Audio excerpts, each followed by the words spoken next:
Okay, good afternoon, everyone. Welcome back, and welcome back to the live stream as well. So this is the grand unveil. You get to kind of hear which topic you're going to be focusing on for this weekend and the third weekend. Just to reiterate, all the topics are good, so nobody loses out of this. And we've got a fantastic panel this afternoon and a fantastic panel tomorrow morning as well. But the topic you're going to be focusing on is actually two topics, so you get double the joy. So you're going to be looking at the issue of kind of what we buy, and then secondly, food, farming, and land use. So this afternoon, we're going to focus on the first of those. So we're going to hear a panel on what we buy, and then tomorrow morning, we're going to look at the second of those around food, farming, and land use. So I'm going to hand over to Lorraine now, who is our expert lead, who's going to be working with us throughout the 2 weekends on these topics, and she's going to introduce a bit about what we're going to cover. And see if I can put this down a little bit. Needs to come down. Thanks, Tim, and hello everyone. You haven't heard from me yet, so good to meet you. So as you've heard, you're in the what we buy and the food, farming and land use topics, and I do not think you're going to be bored in here, honestly.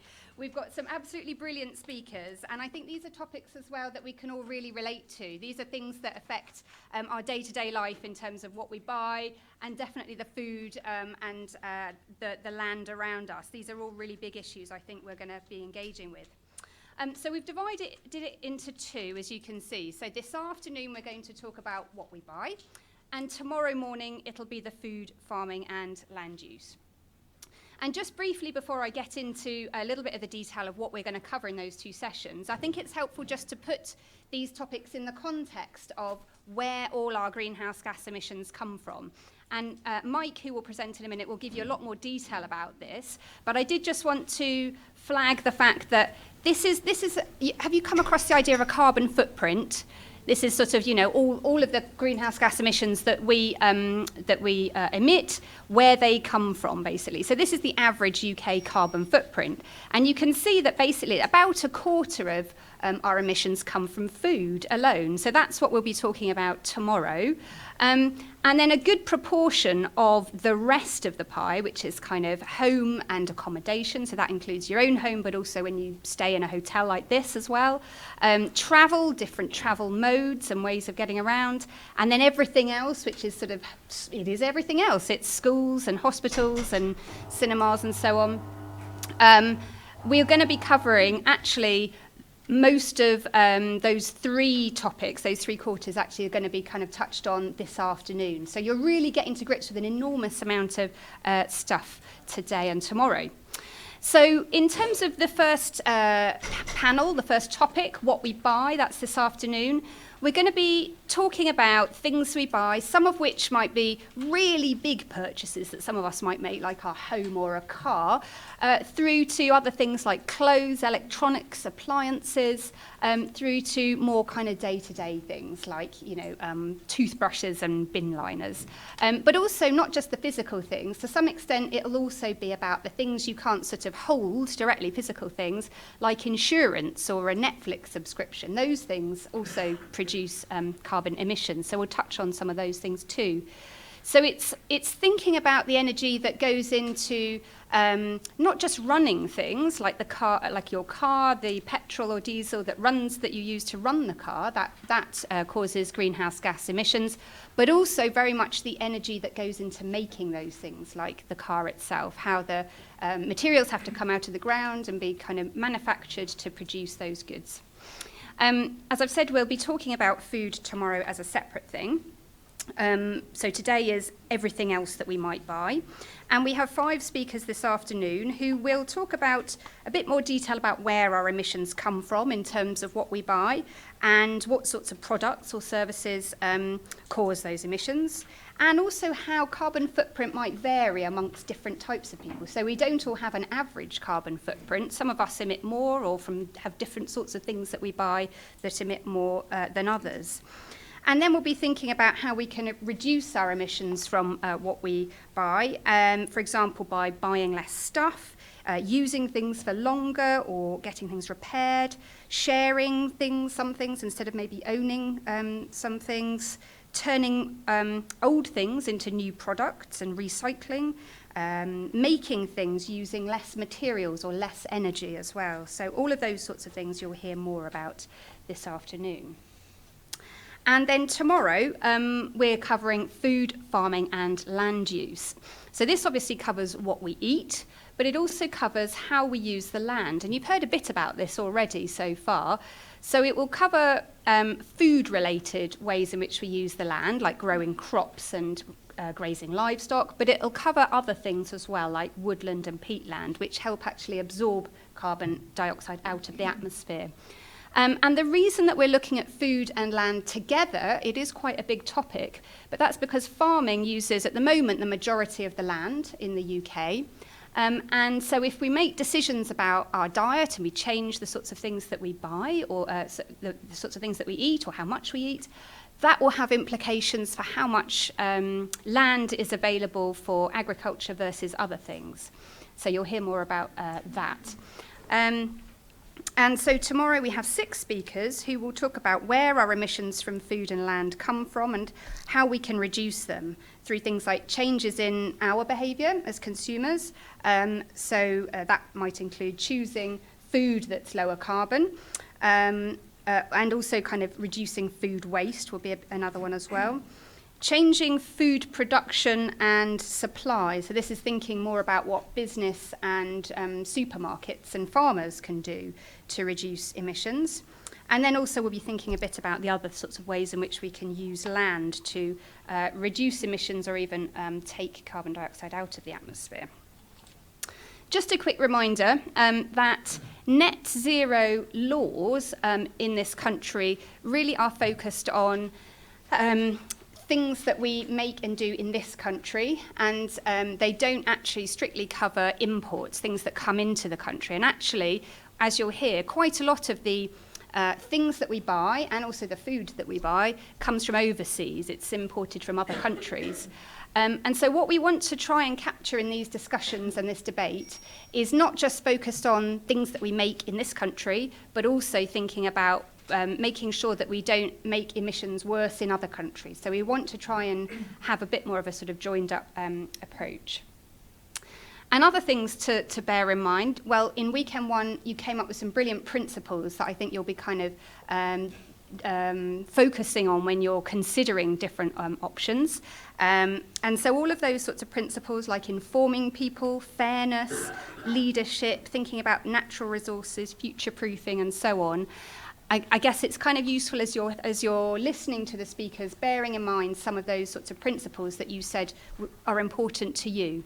And so evaluating the policy options that you hear in light of those. And you'll also hear about kind of related implications of policy choices in terms of things like employment. So if we buy less of one type of thing, which might mean then those businesses might change, or people might go out of business, what would that mean for jobs? And how do we ensure fairness in terms of transition to a low carbon economy? Similarly, a sort of fairness issue as well is around kind of thinking about how different groups and regions in the UK might be impacted in different ways by the sorts of policies that we're thinking about. And again, how can we do this in a fair way so that some aren't disadvantaged? And we've heard as well about the UK's climate is changing. So as we're thinking about policy choices, so this might be particularly relevant for the food and land use, as our climate is getting warmer and there are more extreme events, how will the policies that we're thinking about be relevant and work under that future climate?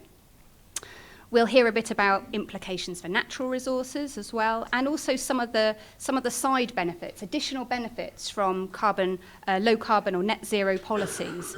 So they may be health benefits from some of the dietary changes that we're talking about, for example, or ways in which we might save money through changing the way in which we buy things.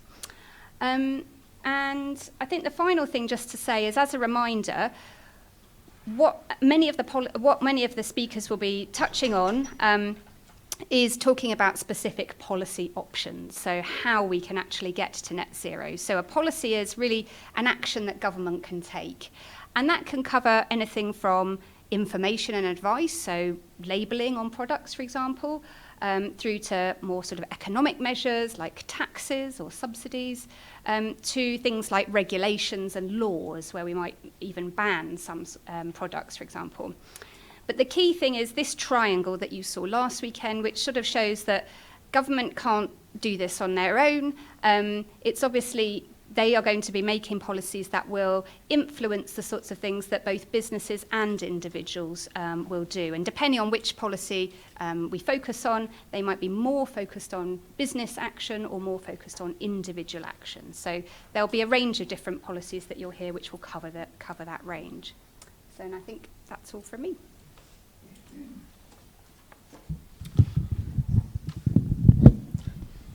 Great, thank you very much, Lorraine. So before we jump into the panel, we just want to give you a bit of time at your tables to have a think about how these two topics impact on you. So a bit of time to think about kind of what you buy. So maybe you want to think about the sorts of products that you tend to buy. Maybe you want to think about whether you tend to buy things kind of brand new or tend to recycle or get things secondhand. And then on the topic of food, farming and land use, have a think about kind of, I guess, what sort of diet do you have? Are you vegan? Do you like to eat meat? Kind of what sort of impacts do these topics have on your everyday life? So I'm going to give you 15 minutes now to have a conversation with your table about that, and then we will jump into hearing from the panel.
Okay, thank you everyone.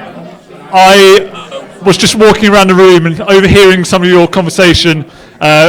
You're already having some lively discussions about what you can do and what you can't do around these topics, which is fantastic. And we're going to hear some speakers now who will give a little bit more kind of, I guess, evidence and some more things for you to discuss later. So, just to quickly outline how the kind of speeches are going to work this afternoon. So we've got a panel of 5 speakers. We're going to hear from 3 of them to begin with, give you a bit of a break then to decide which questions you want to put to them, and then we'll hear the other 2 speakers. When we come in to do the Q&A, it's going to work a bit differently to before, and you're actually going to have a speaker on your table at a time, so each speaker is going to visit your table, so you get some kind of dedicated time with each of them. So as we're going through the speeches, remember your yellow and red cards. So if you need a speaker to slow down, hold up a yellow card. If you want them to repeat a point, then hold up a red card. We're going to be very strict on time with the speakers, so 10 minutes each. And Andrew at the back is going to be timing them and making sure they stop on time. I'm really sorry, can I ask a question? Sure. When they come to our tables, how long does each speaker have in total? So each speaker will have about 10 minutes at your table. So you have hopefully a good opportunity to have a conversation with them at your table when they come round. So just one other thing to mention about the speakers. And so from now on, we're going to draw a distinction between what we're calling informants and what we're calling advocates. So informants are people who are going to come to talk to you and give you a range of the different views and a range of the different evidence on the topic. Whereas advocates are going to come and give their own perspective, and that again will hopefully be backed up by evidence, but it will be their own perspective. So actually all 5 speakers that we have today are all informants, so they're going to be giving you the range of different views and evidence on the topic. But when it comes to tomorrow morning, we will have some advocates who are coming with their own particular kind of their personal or their organisational opinion. So without any further ado, we will jump into the first the first half of the panel of speakers. So we're going to be hearing from Professor Mike Berners-Lee from Lancaster University, and he's going to give an introduction to what we buy and to the panel in general. Then we'll hear from Professor John Barrett from University of Leeds, who will talk about ways to reduce the amount we buy in the first place. And then we'll hear from Dr. Nicole Koenig-Lewis from Cardiff Business School, who's going to talk about ways to reuse products. So we'll have a little bit of a break between each of the speakers, so you'll be able to jot down questions, but please do feel free to use the post-its, use your pads to capture questions as they're speaking as well. You also will have the speaker slides, so should have enough speaker slides for kind of one per pair. So first up, I will welcome Professor Mike Berners-Lee from Lancaster University.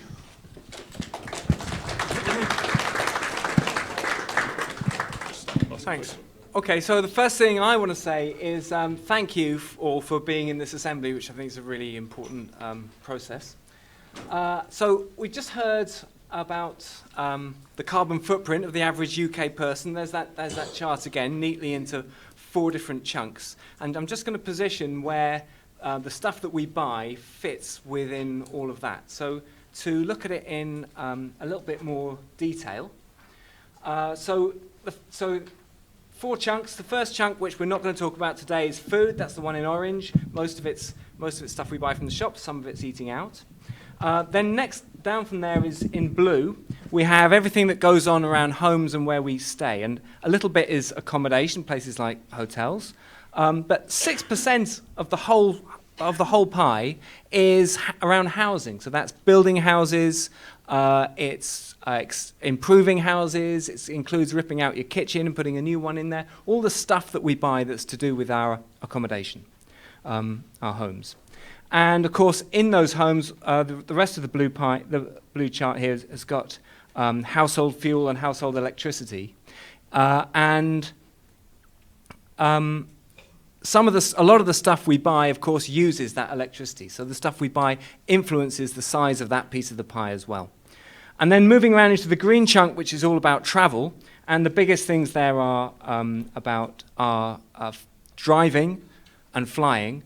And when it comes to the driving bit, there's two chunks in the driving. There's the fuel that we use, and there's the carbon footprint of the manufacture of the car itself. So any physical product we buy, has got a carbon footprint associated with it, and that's because there are emissions that take place in the manufacturing process, and not only that, but the components that go into those manufacturing processes have to be made, and you can trace things right back to the point at which, for example, in the manufacture of a car, the metal comes out of the ground or comes from a recycled metal source or something like that.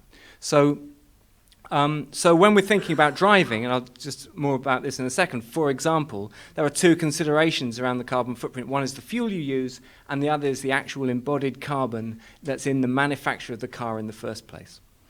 And then moving around the pie again into the yellow section, that catch-all, that everything else section, that includes all kinds of things. It includes the carbon footprints of our schools and hospitals and all the sort of public services we get and all kinds of services that we buy. Something gone slightly wrong with the formatting of the slide, sorry about that. But it also includes all the other miscellaneous non-food things that we buy. So that's clothing, furniture, the IT kit we buy, toys, sports kit, anything that we can't eat that's physical that we buy that's not covered elsewhere. Okay, so roughly speaking, what we buy is going to be the chunks I've left in. The biggest bits of it are the bits that I've kept in colour there. So it's housing and homes and cars themselves, and then the big yellow chunk is all the other bits and pieces, furniture, clothing, and so on. Okay. And when we look at the carbon footprint of something that we buy, if you look at all the carbon that's associated with it from the point at which it's made right through its life until the point that it's the end of life, which could be chucking it into landfill, or it could be having it recycled and turned into something new or remade into something new. There are three components to it, really. So the first is the manufacture or the production of it.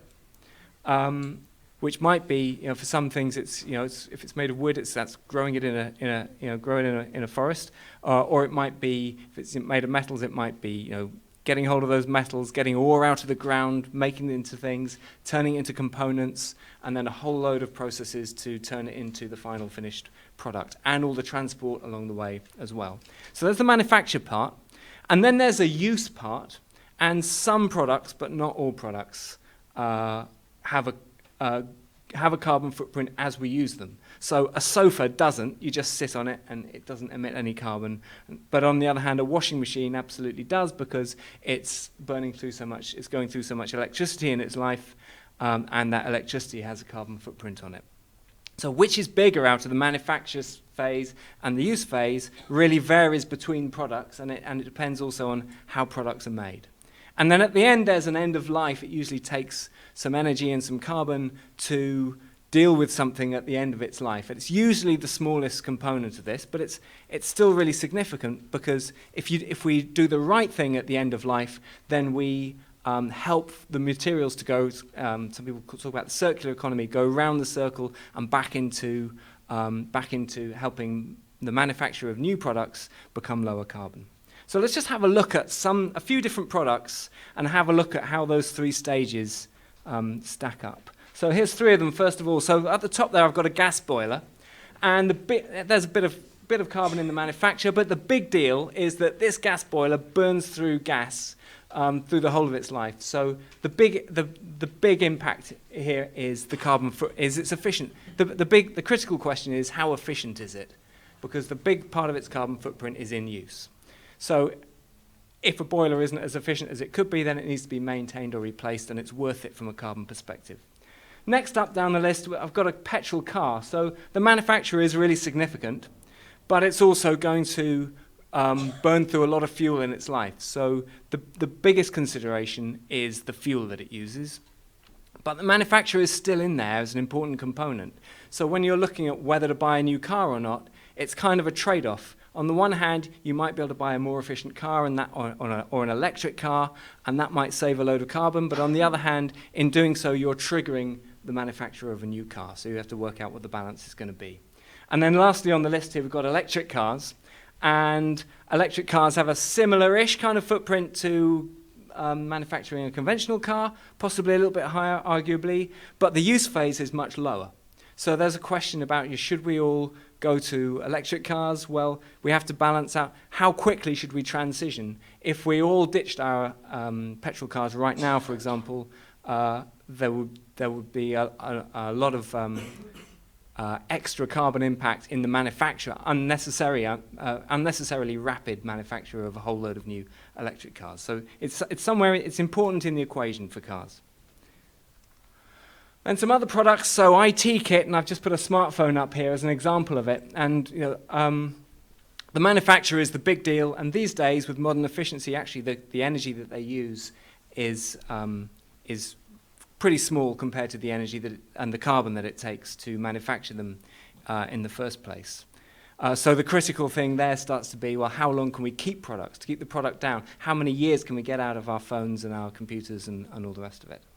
Then furniture, all the carbon is in the manufacturer of it because they don't emit carbon when they're being used. And then just to give it and then at the bottom there we've got housing, and the carbon footprint of the construction of the house depends a lot on what the materials are. If there's a lot of cement and bricks in it, that's higher. Generally, if it's a timber frame construction, it tends to be lower. But how you build the house has a big impact on the energy that it's like and the carbon that's likely to be the carbon footprint of living in it over its maybe 100 years or so. Okay, just a few materials, the core materials that have big carbon footprints. It's worth saying about steel. And the things about steel are ways to cut the carbon in that are to use less carbon, to do more recycling, and to phase out the use of coal in the manufacture of steel. And cement, alternative materials are sometimes feasible. Plastic, it's worth remembering with plastic that the carbon footprint is not the only thing that's associated with it, but recycling can help to cut the carbon footprint of our plastic. And I'll just, wood obviously lower carbon material, and batteries, just to mention, we need to have batteries on the radar. They do have a very significant carbon footprint associated with them, especially when we're thinking about electric cars. Okay, the 5 R's for products and packaging, mainly for products. So the big things are, can we buy less? Can we find ways of buying less junk, buying only things that really add value to our lives? Maybe buy second-hand or pre-loved. Can we choose sustainable materials and sustainable production? Buy fewer high-quality things and make them last.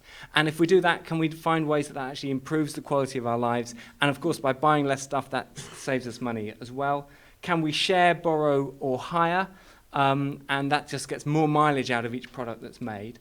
Once things have been made, can we have a world in which things get repaired and maintained? So, for example, and maybe there are lots of co-benefits with this. So if we can have high streets full of shops that will repair our clothes, repair our kit, and all the rest of it, then that helps it to last longer, and it also... I'm out of time, so I'm totally distracted. But potentially it also saves us money and provides loads of jobs opportunities. And then recycling, which you're going to hear about a little bit more, is really important in that it lowers the carbon. It's a very much lower carbon way of bringing new materials into the manufacturing of the new products that we do need. And the last resort is to try and get some energy back by burning things that can't be recycled. But it's an absolute last resort. Thank you.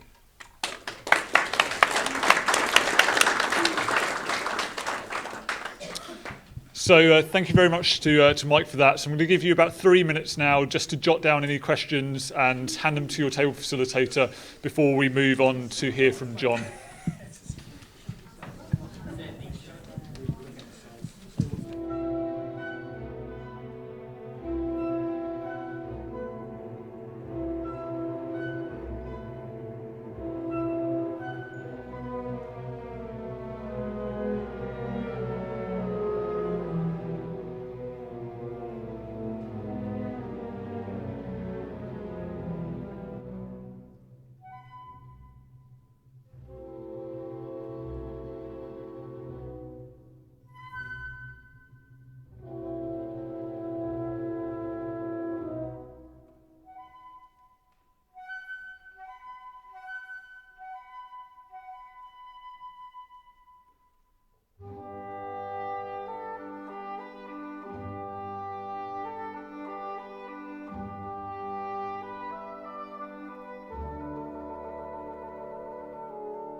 our second speaker, and you'll have a little bit of time later on to go back to your questions for each of the speakers.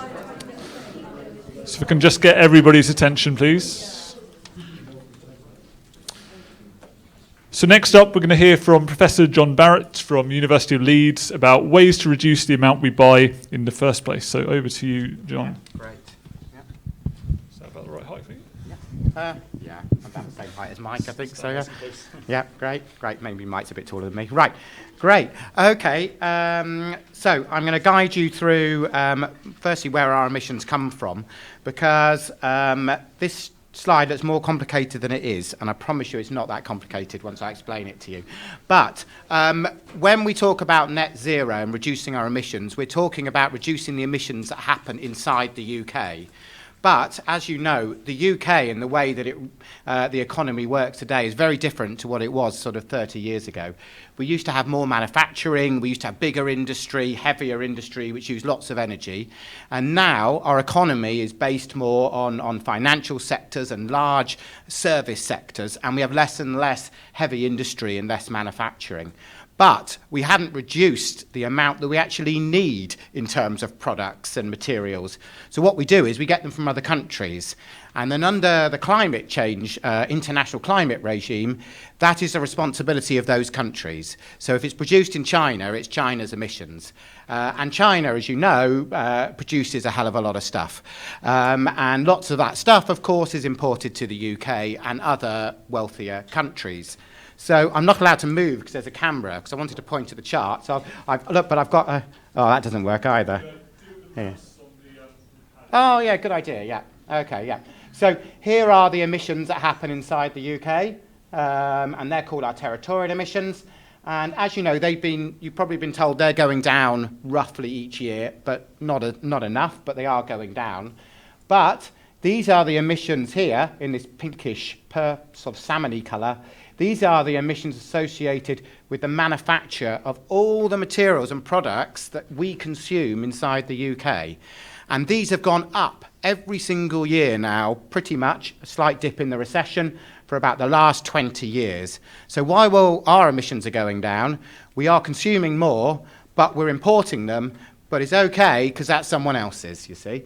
So in reality, our emissions have only gone down a small amount, if we were to take into account all of those emissions associated with our imports. And if we're going to be fair, we should also then take off the emissions that we send off to be consumed in other countries, which is here. So overall now, when we look at that, our consumption impacts, roughly half comes from the UK and the other half roughly comes from imports. So the value of this reducing and changing the area of how we consume is not just emission reductions inside the UK, but we also would get reductions globally. And as I'm sure you've been told, it doesn't matter where a ton of CO2 is produced, it has the same impact. So we wouldn't want to reduce our impact and then just put the impact elsewhere, would we? So I've gone for a very simple figure for us to start thinking about how we can reduce this. Firstly, we can think about what we buy. And if we think of our impact, in essence, it's what we buy times by how it's made. And that, in essence, tells us how much our emissions will be. Now, we can then consume differently or consume less, so that's that first figure, or we can make that product better. And what we're finding in reality is that we are making things better and better with less energy, also with less carbon to make the energy, but we're consuming more. And they're roughly equaling each other out, so therefore our overall emission impact stays the same. So it's not going massively up, but it's also not going down. And every time we get more efficient, we are then buying and consuming more. Because the other problem is if you can make it better with less energy, you can make it cheaper. And if you make it cheaper, you can sell it cheaper, and then you can buy more. And this cycle is a real problem, and it's called a rebound effect, and it's a real reality. And what we find is that we're roughly then staying at the same level of emissions. So while, of course, I'm not saying we shouldn't make things better, we have to also think about the first bit, which is how much are we actually buying in the first place, and to what benefit. We don't have an even carbon footprint. So this is the amount of energy that's required for your whole lifestyle, every item of expenditure that you have. And I've broken it down into 20 groups. Group 20 has the highest income in the UK. That's the highest 5%, because there's 5 groups, 5 times 20, 100. Group 1 is the lowest 5% income in the UK, and then it goes up gradually. So the higher your income, the greater your carbon footprint. Interestingly, where we put some of the policy costs to deal with climate change on is on your domestic gas and electricity bill. And that is a considerably higher proportion of someone's footprint in a lower income group than it is in a high group. And we don't put taxes so much on the activities which the higher income groups do a lot more of. So in essence, we're saying that lower income groups should, in essence, pay more towards the climate problem, but the reverse is true in terms of impact, that it's higher income groups who have the greatest impact in terms of their carbon emissions and their energy use. So as well as them making things more efficient, which I'll cover in a second, it's also thinking then about whether we can avoid consumption. And what's important here is, for some groups, this could be very difficult indeed, because you don't want people to suddenly be plunged into a situation where they can't maintain a decent quality of life. But for other groups, avoiding consumption is a real possibility. So the higher groups potentially could avoid consumption, but those options might not be so possible in low-income groups, which makes adding a tax on things a bit tricky, because obviously if it affects everyone, then it affects all groups. So if people are in a position to avoid consumption, simply consuming less is very much an option. Now, more and more people are trying to understand and get a better quality of life and work-life balance. I wish I could. And sometimes you think that you're working 50, 60 hours a week plus. And whether the additional income after a certain level is adding an enormous amount of additional quality of life is highly questionable. And at some point, the actual notion that we could work less and still maintain the same quality of life, spending more time with family, with activities which we enjoy, not just our work environment, is clearly an option. But in essence does go against this idea that we must constantly be growing the overall size of the economy. Simply wasting less. Now this one's really important for food, but in the sense, the whole, as Mike mentioned, the whole ability for us to simply use those products for longer, to recycle the products, to share those products is clearly a key option. And so these might include products that we could use longer. And I think Mike's example of the mobile phone, the smartphone, is a good one. Is our quality of life considerably higher by replacing the contract after 2 years instead of 3 years? Is the new iPhone, which has a new form of selfie, adding enormous amount of value to our life, or is that just a marginal gain for a huge amount of carbon footprint and so on? I should also add, actually, I don't think it's just our personal responsibility to be making those decisions. We live in a world which is telling us to go and do that more and more, and we'll probably sign contracts as well which lock us into replacing it and so on. So this isn't also, and I think it's really important, this isn't about personal blame. This is about the system that we work in, and we'll come to the sort of policy issues to deal with that later. Okay, one then is repairing products as well. I've got a 2-minute warning. And one then is about also sharing things better through charity shops, through and other systems. A car's a good example. People's cars sit there for 95% of the time never being used, but we all need to own one. And so therefore, is there a way of sharing that better?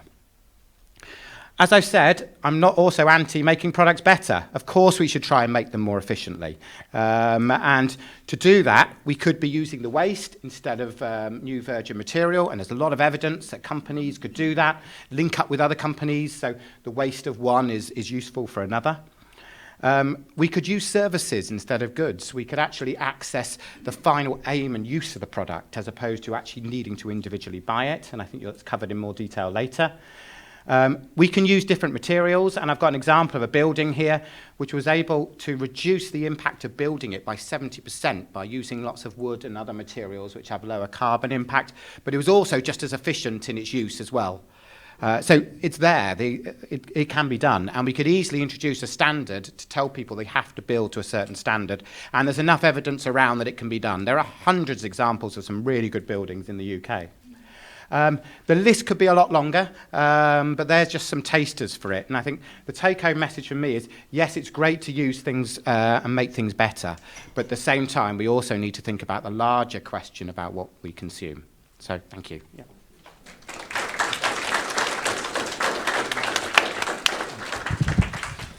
Thank you very much to John. So same again, a few minutes for you to jot down any questions and to hand them to your table facilitator.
You will have time to come back to discuss questions, but I don't want to cut your time for the Q&A later. Okay, so our third speaker is going to be Dr. Nicole Koenig-Lewis from Cardiff Business School, and she's going to talk to us about ways to reuse products.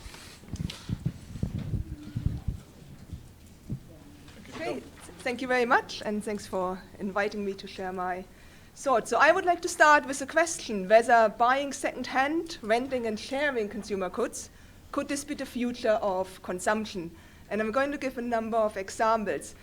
You've already heard a lot about this, of how we live today. We are living in a consumer society which is based on a linear model where in order to consume, things are being made new, they are being bought or sold, used and then disposed to meet our needs. We do have quite a constant desire for new things. Retailers might tempt shoppers to replace or to convince us, marketeers convince us that things are obsolete and that we have to replace them.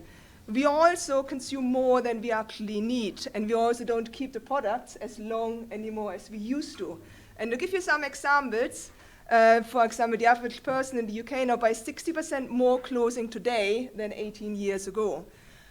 On the other hand, over 1 million tons of clothing, or in 2016, over 1 million tons of clothing was purchased in the UK, which is a huge amount.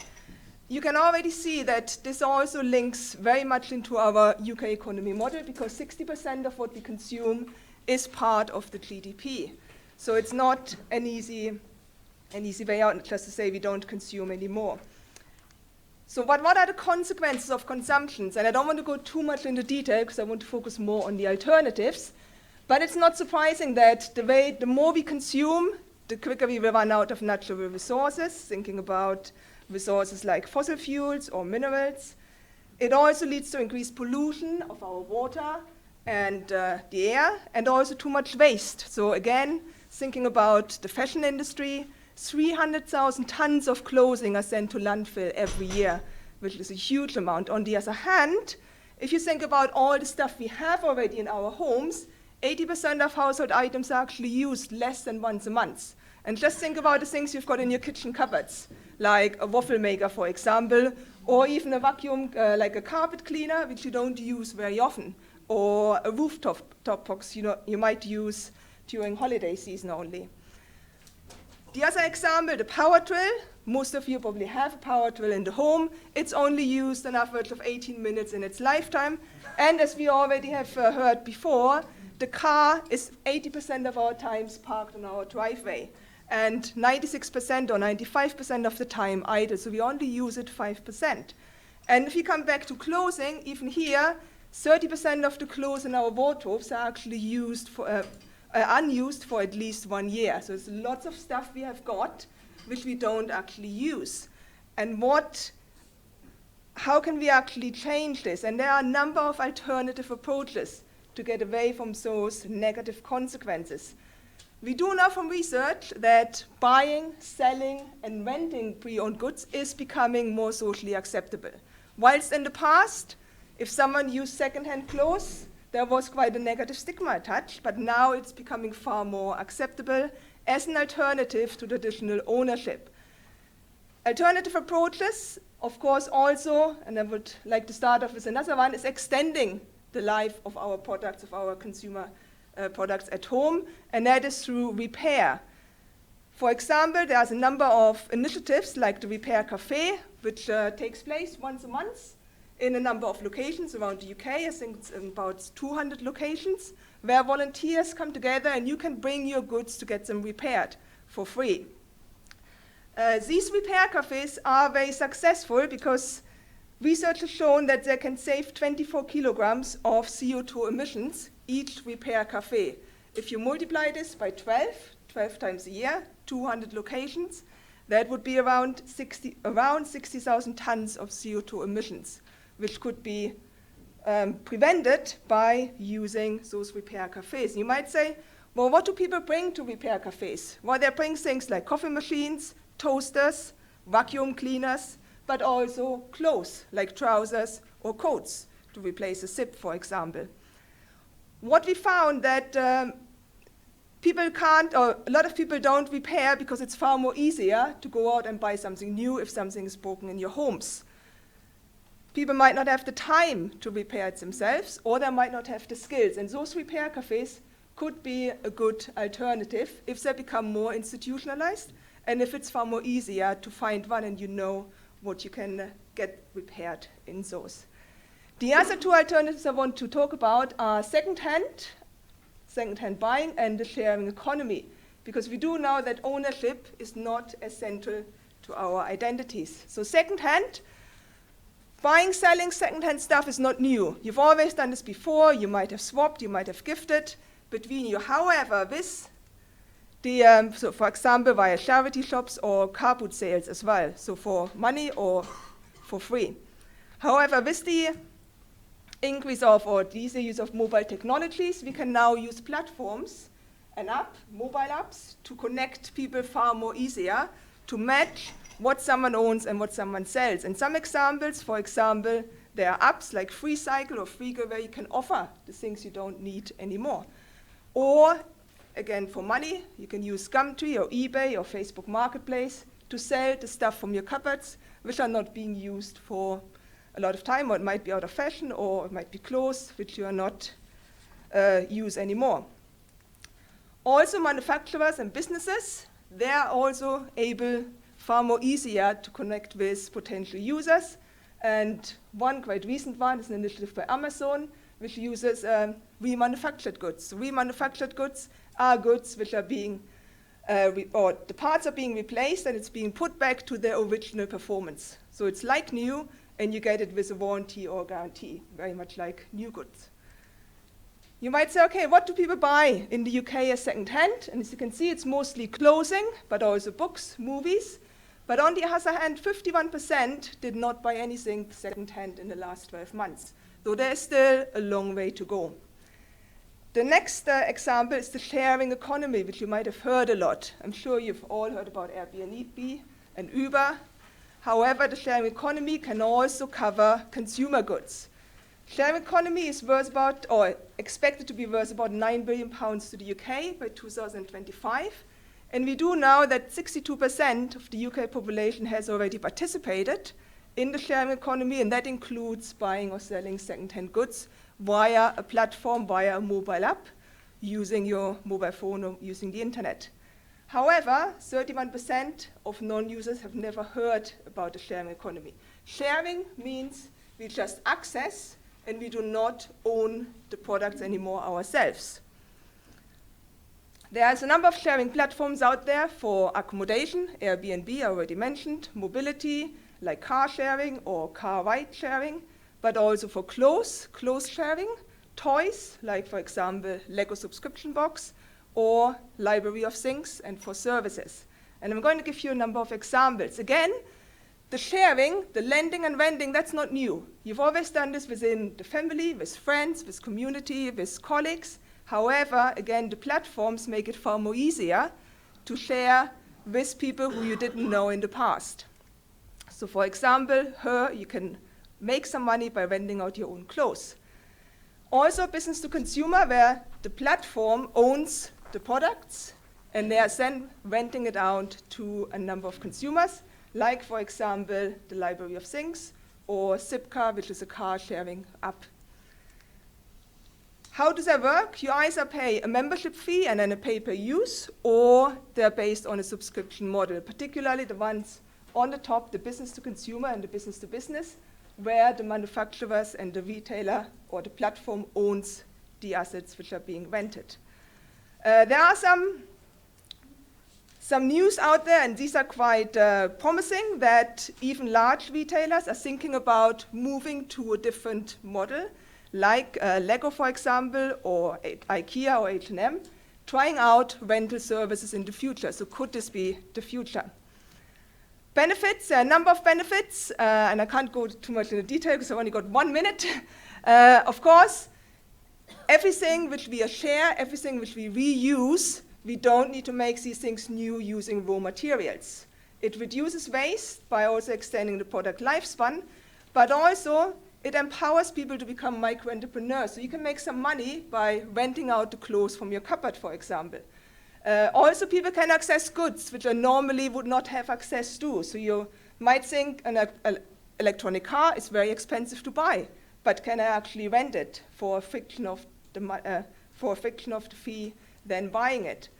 Also, it can fosters community connections and well-being and a social space to meet and learn new skills, particularly thinking about Library of Things or Library of Tools, where you can come in and you can talk to people, and there's also workshops available, and you can connect or reconnect with people in your communities. There are a number of barriers, which I don't want to go in, but we can talk about it when I come around to the tables.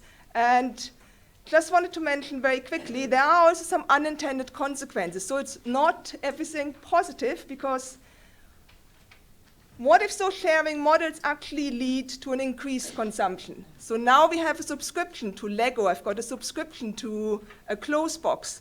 I've got my unlimited access to a wardrobe in the cloud where I can just rent all the stuff.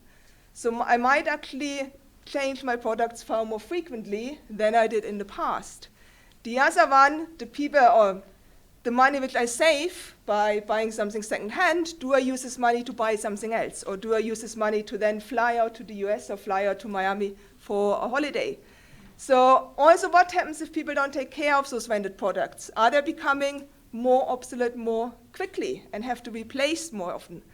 And also thinking about the sharing economy, it could also lead to some insecure forms of employment, thinking about the Uber drivers, for example. So I just wanted to leave you with a quote by Aristotle. On the whole, you find wealth much more in use than in ownership. There are alternatives out there, but we need a shift in mindset that ownership is not necessary. Second-hand could be an opportunity. However, we do also need increased producer and retailer responsibilities to make it far more institutionalized. So have a think about whether this could be the future of consumption and what changes would be needed. Thank you, and sorry.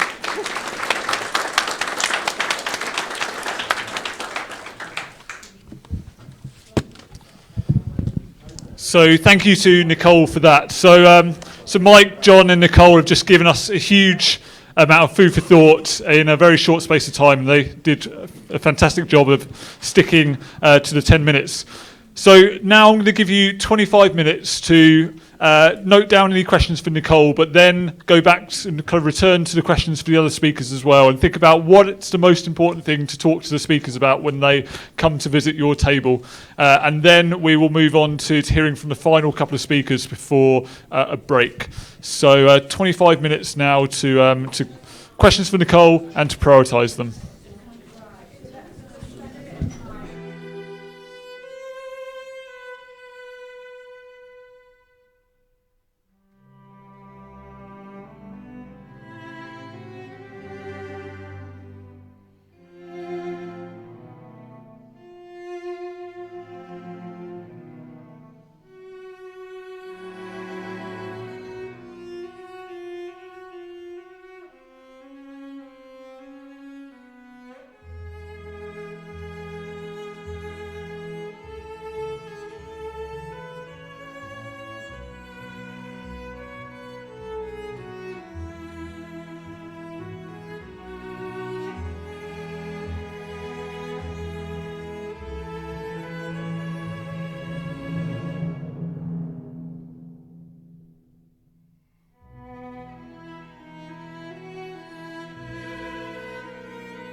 If I can just get everybody's attention.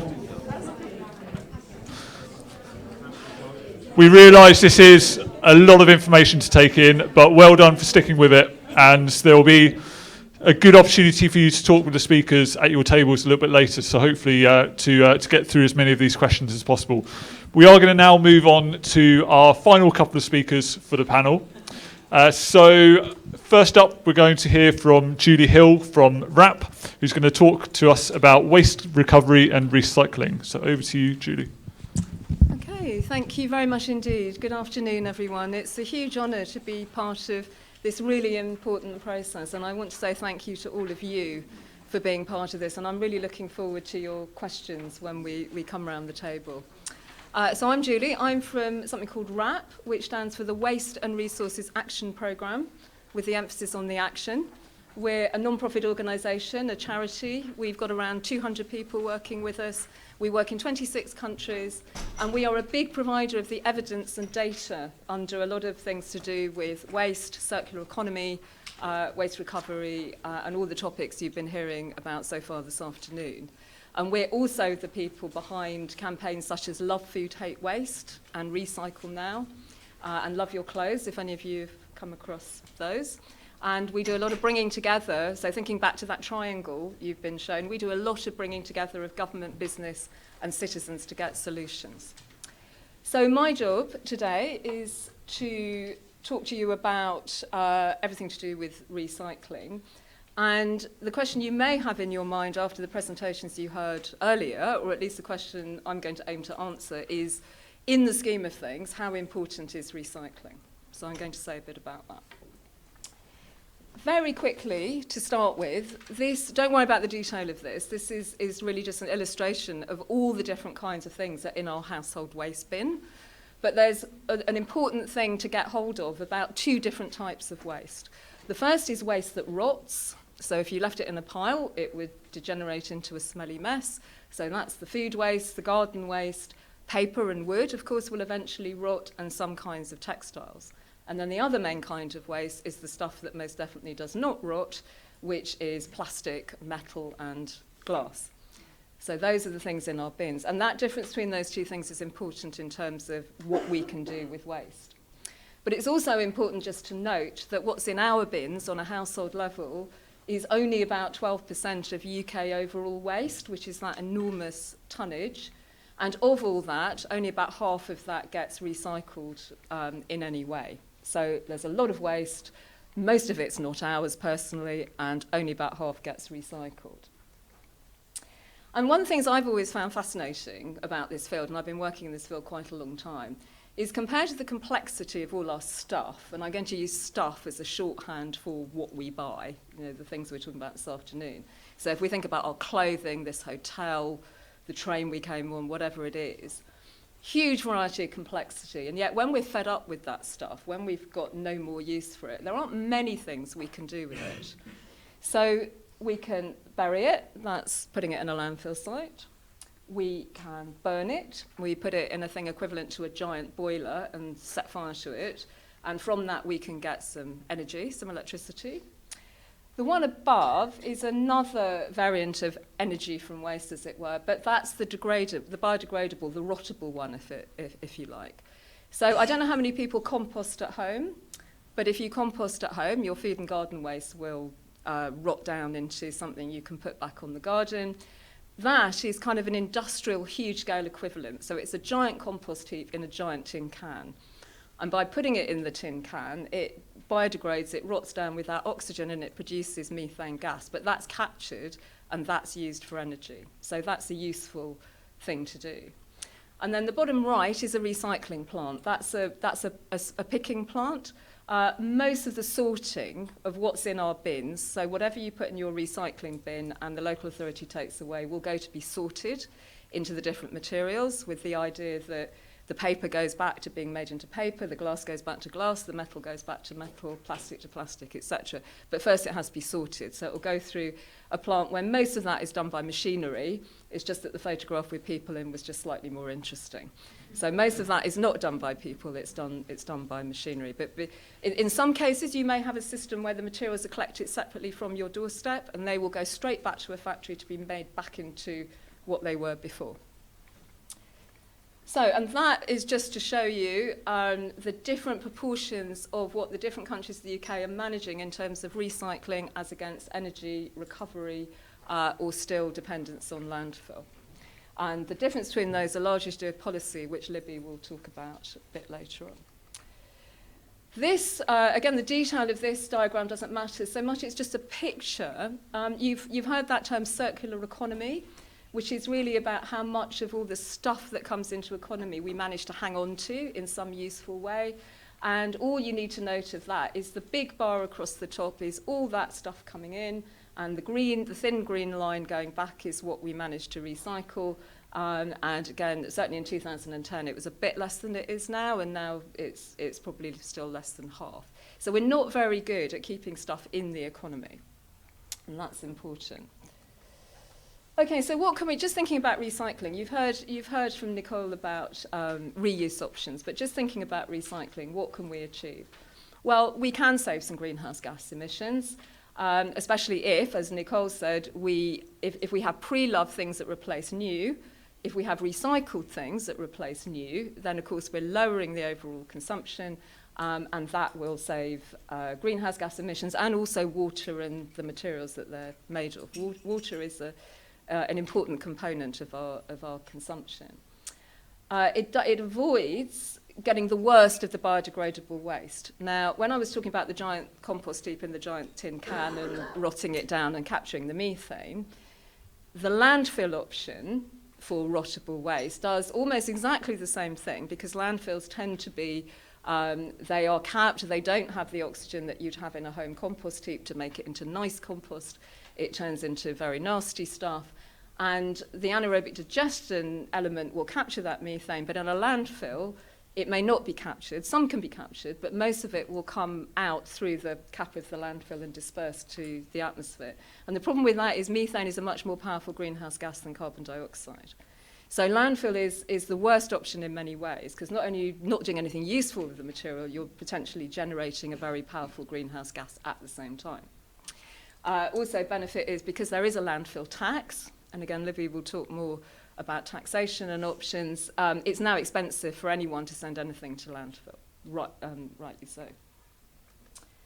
And we can save carbon with recycling. If we recycled all those things really well to the maximum extent we can, and we sent our food waste and rottable waste to the anaerobic digestion option, we could be looking at something equivalent to about 10% of aviation emissions. And I think from your charts that your first session aviation is down at about 8% of total UK. So it's not huge, but it's not insignificant, and it's definitely a reduction worth having. Are there downsides to recycling? I'm not going to dwell on this for reasons of time. You'll have it in front of you, but these are the kind of things people feel about it. We've got to sort it all out. You know, it can be confusing. Got to find the space. But the point about energy, recycling overwhelmingly saves more energy than it takes. So it is worthwhile from that point of view. They'll be concerned about exporting plastics that aren't recycled well in other countries. That's a question of control. But most importantly, and this is the answer to my initial question, is it worthwhile to recycle? It is, but it's not as good as what you heard about earlier, about lowering consumption in the first place and reuse. And we can illustrate that very simply, for instance, with electrical equipment, so that could be phones, washing machines, that you get a way bigger carbon benefit from reusing, so keeping it whole, not going through that reprocessing process, than recycling.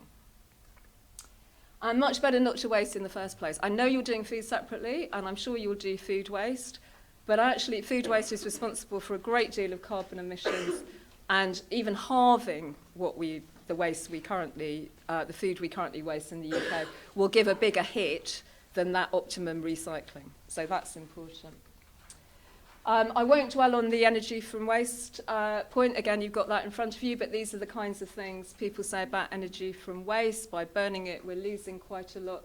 But while we're not really designing well for recycling, that might be an option we have to use for the near future. And just finally, just as a sort of summary, I suppose, again, the detail of this you've got if you need it, but the basic picture just says if you want to tick all the boxes of the benefits, greenhouse gas and other things, the less stuff, especially less food waste, is by far the best option, and landfill is the worst, and everything else sits somewhere in between. And so I suppose if I wanted to leave you with three thoughts, it would be, yes, recycling's worthwhile. We should all do it. We could all do it better, but it's not as good as the reuse waste prevention option. And if you want to do one immediate thing, think about food waste. Thank you very much.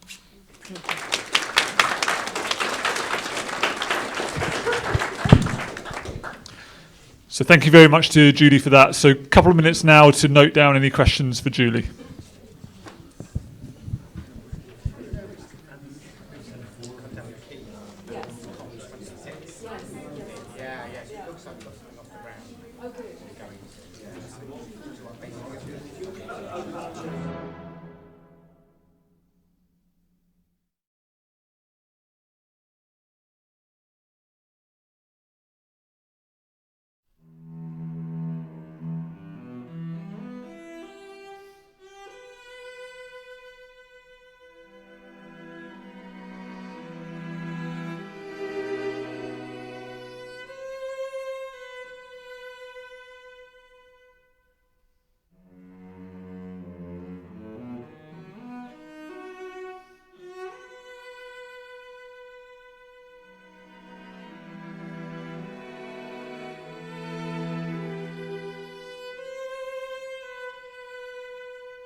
back to these questions after our final speaker. If we can just get everybody's attention.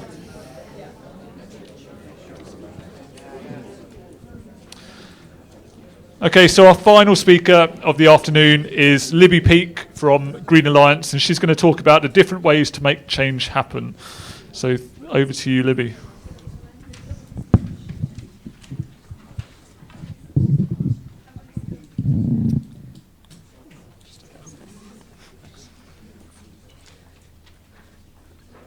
Hi, thanks very much for being here. I'm really excited to talk to you about the policy options for reducing emissions from what we buy.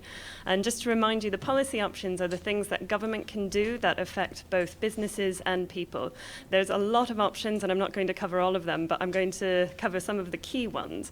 And what you've just heard is about 5 different R's: reduce, repair, reuse, recycle, and recover, in the order of the most preferable to the least preferable. And what we're about to do is do a quick run through of the options in reverse order. So I'll talk about things that could potentially affect recycling in the first instance, and then look at things that might affect the overall societal use of resources later on. So the first option is commonly called pay as you throw, but I'll say here that there's a growing movement that it should be called save as you recycle. And the aim here is to really make sure that you're recycling as much as you can and putting as little as possible into your black bins or your black bags. And so the way that this would work is that householders pay for the amount of waste that you put out, but you wouldn't pay for recycling, or if you did pay for recycling, it would be less. Same thing with food waste, you might pay less. It's already used for businesses in the UK, and it's similar to what you might use for garden waste. If some of you have garden waste services, you might pay for those. And the logic behind that is that it is common to many high recycling societies. So places like Belgium and Germany that have really high recycling rates, they've all got this sort of system. It also rewards good behavior. So if you guys are good recyclers, and I hope that all of you are effectively subsidizing your neighbors who aren't good recyclers, because you all pay exactly the same amount for your recycling services. So this is a more fair way of paying for it. The potential cons are that it could impact low-income households or larger households more than the rich households. And there are also fears over litter. So if people are trying to avoid charges, you think they might go out and secretly dump things in the woods.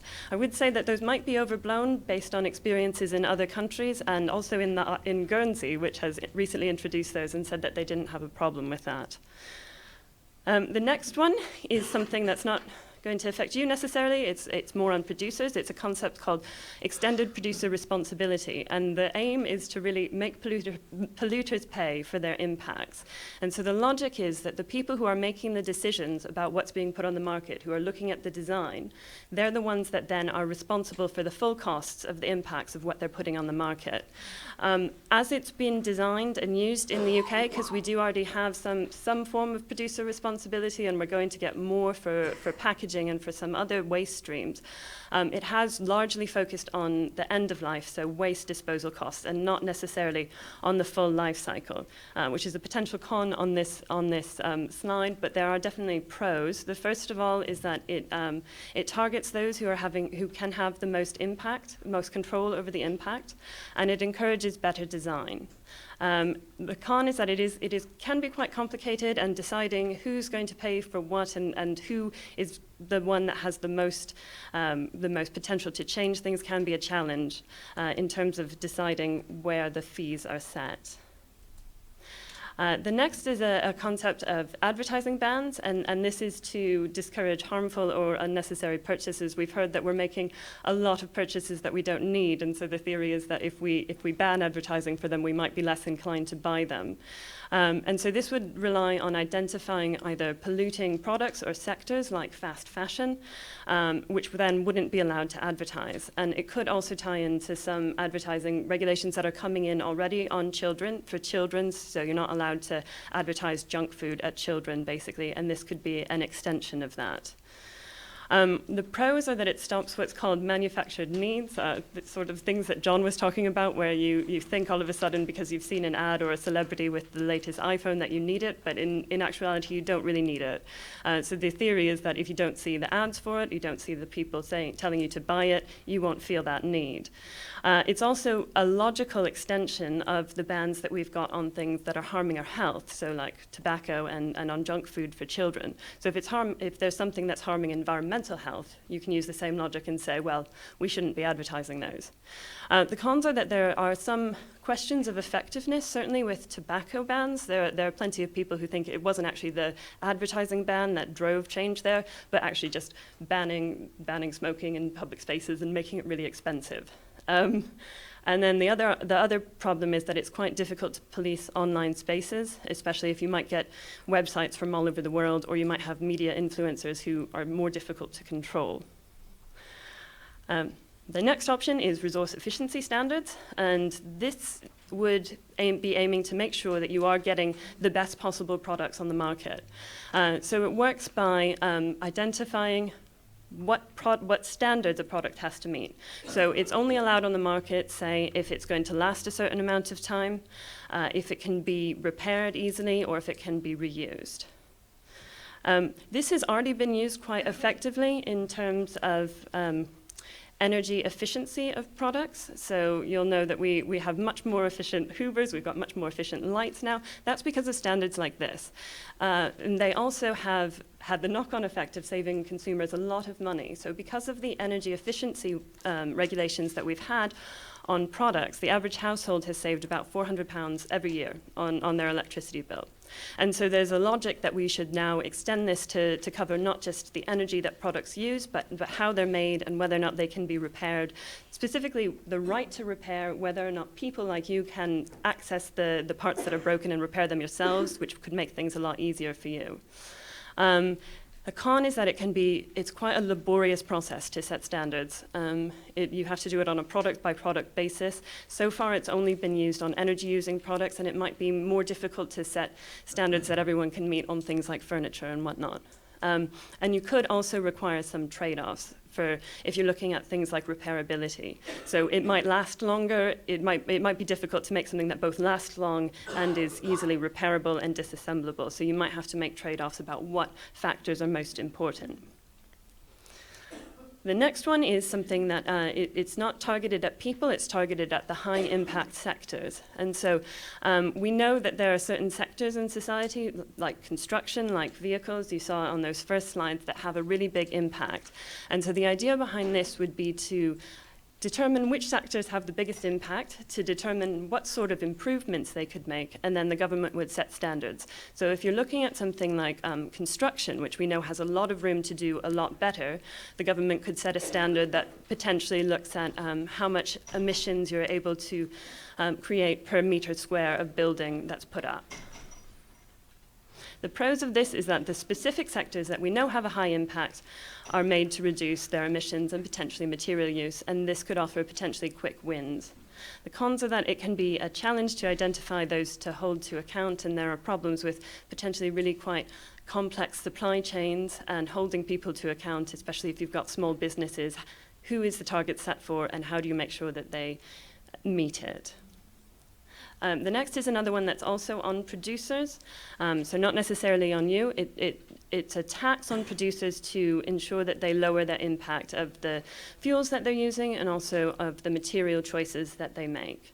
It's already used to some extent for fuels, but there's a logic to also extend it to material choices, so to make sure that people are using recycled content where it's available, or using lower carbon content material wherever that's possible. The pros are that it's already slightly improved energy use in some ways, although some people say it's not been as effective as it might be. And the other pro is that it could discourage unnecessarily material use. So again, for virgin materials, the Treasury is looking to institute a tax that would encourage more plastic recycled content in materials. So you could also drive material use changes there. The cons are that, again, it can be quite difficult to calculate and administer, especially for goods that come from abroad. And there are worries here that either these taxes might trickle down and affect people, or they might not actually reduce overall the amount of emissions that are created in the world if we're hurting UK businesses, or if we're putting these on UK businesses, but we can't put them on people abroad.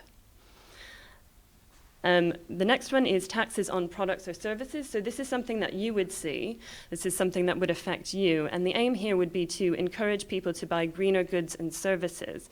And this could be done by potentially replacing VAT. So instead of having that sort of standard tax on lots of different products, green products and services would have much lower taxes or no taxes or even negative taxes in some instances. And the ones that harm the planet would have higher taxes. And the pro here is that it makes green products more affordable. So it's the opposite of what people see a lot of the time, that if you want to buy something sustainable, it might be more expensive. So this would reverse that. And also if it's used on services, so if you don't have to pay any tax on repair services or on repairing or retrofitting your building, it could encourage that sort of reuse and repair that we heard. The cons is that it is potentially unfair because people who are wealthy, who we know have the biggest impact anyway, they're most likely to be able to continue spending as they do now. And finally, potentially having the biggest impact is personal allowance. So the aim here is to fairly distribute emissions from what we buy. So if you remember John's slide that showed the different impacts that different income groups have, this would address that by making sure that everyone, no matter what the impact, no matter what their income, has the same budget of credits from carbon emissions to spend, and you'd have to calculate depending on impact. They could potentially also be traded or owed like money. The pros of this are that it's fair. It's the most fair way to distribute change across society. It also would make you really aware of the impact of what you're doing, because if you have to budget it and you have to calculate it, then you'd know the impact of everything. The cons are that some people feel like this feels like rationing, and they don't like that. And it's also potentially quite complex to administer if you have to understand the impact of all the purchases that everyone makes. So that was a very quick run through lots of things. I'm happy to answer loads of questions during the session, but thank you very much for your time.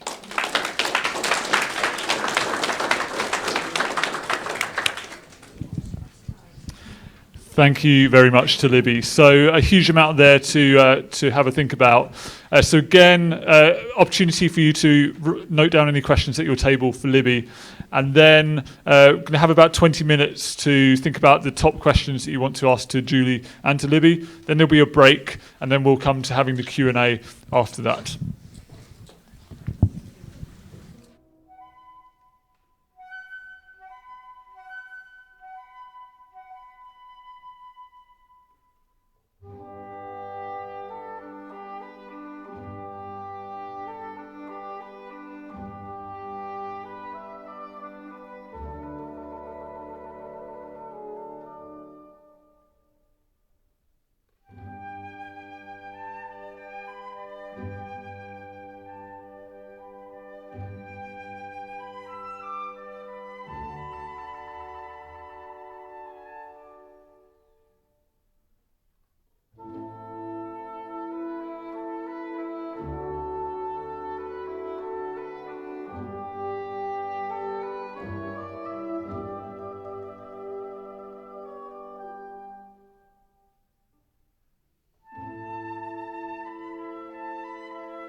you.